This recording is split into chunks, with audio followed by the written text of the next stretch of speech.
Well, this is my Thump 125 pit bike, as you could see. I've got some pro tapper bars on there. It's a bit dirty at the minute because I ain't got pressure washer to clean it all properly. But yeah, this is the front stuff, and that goes quite fast. It's got a new racing air filter on it. Stickers and all that there.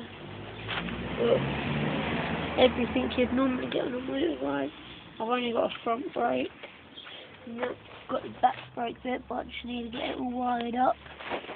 Yeah, it's just normal pit bike. I would start it up, but it's a bit too early still. So yeah, and I don't want to get in trouble again because I started it up last week too early, and I got in a whole heap of trouble. So yeah, this is my Thump 125 pit bike. Hope you all like it. I've got my brake fluid filter bit there, my petrol tank. I've got it all.